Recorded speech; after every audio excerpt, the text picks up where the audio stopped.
Sesudah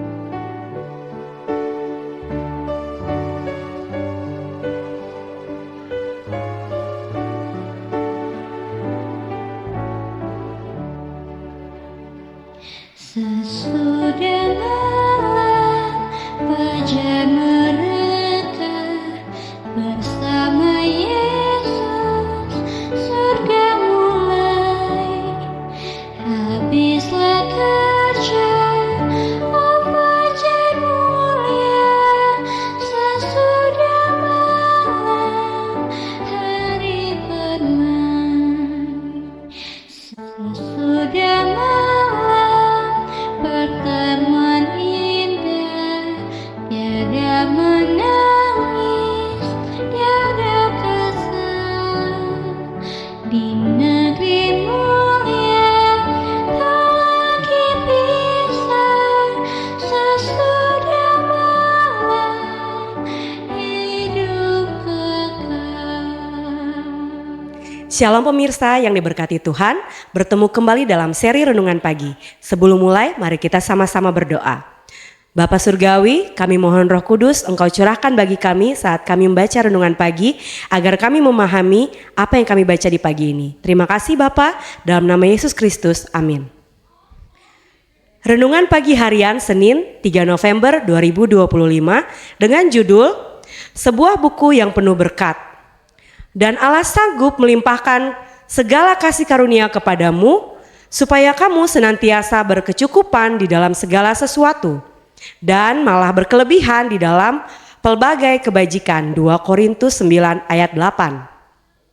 Selama 3 tahun terakhir, saya telah menjadi ahli dalam mengenali berkat-berkat. Sebenarnya saya menuliskan semuanya. 3 tahun lalu putri saya yang berumur 13 tahun, Lana, didiagnosa menderita penyakit saraf langka yang disebut sindrom Rasmussen. Lana mengalami kejang terus-menerus dan akhirnya harus menjalani operasi otak yang sangat beresiko.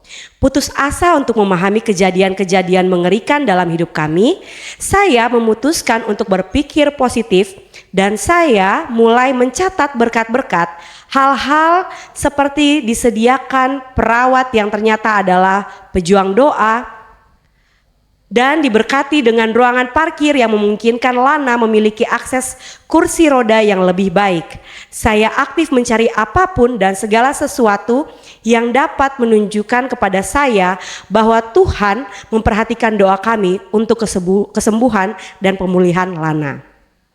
Cukup aneh, saya menjadi begitu antusias dengan berkat-berkat saya, sehingga saya mendapati diri saya berdoa agar Tuhan memberi saya kesempatan untuk menjadi berkat bagi orang lain. Beberapa jam setelah berdoa untuk pertama kalinya agar saya dapat menjadi berkat bagi orang lain, saya bertemu dengan seorang ibu muda ketika saya sedang menunggu Lana menyelesaikan sesi rehabilitasi di rumah sakit. Dia telah melakukan perjalanan jauh untuk membawa bayinya yang berusia 12 hari ke klinik. Dia benar-benar hanya punya pakaian di badannya dan uang $5. Dia bertanya apakah saya bisa menukar uang kertasnya itu agar dia bisa membeli deterjen dan mencuci pakaian yang dia kenakan. Saya kemudian memberinya tumpangan di kamar saya dan sesuatu untuk dipakai. Sementara saya mencuci dan mengeringkan pakaian untuknya. Saya begitu bersemangat dalam menjadi berkat baginya. Dan saya takjub melihat betapa cepatnya Tuhan telah menjawab doa saya. Sekarang saya mempunyai lebih banyak lagi berkat yang harus saya tulis. Berkat-berkat yang Tuhan kirimkan kepada saya dan jalan-jalan yang Tuhan bukakan pada saya untuk menjadi berkat bagi orang lain. Menulis dalam jurnal berkat saya mempunyai pengaruh yang luar biasa terhadap cara saya melihat hal-hal yang terjadi kepada saya dan keluarga saya. Saya telah memperhatikan bahwa Tuhan terlibat dalam detail terkecil dalam keadaan saya. Ketika saya merasa putus asa, saya membaca jurnal berkat saya dan saya menjadi sangat gembira tentang semua hal yang telah Tuhan lakukan sehingga mustahil untuk terus merasa berkecil hati. Menulis berkat membuat saya begitu penuh harapan. Saya sudah menemukan bahwa semakin banyak Anda mencoba melihat, semakin banyak berkat yang Anda temukan. Mengapa tidak mulai menulis sebuah buku berkat hari ini dan lihat perbedaan apa yang akan dihasilkan dalam hidup Anda oleh Gay Henry dan Michelle Dave.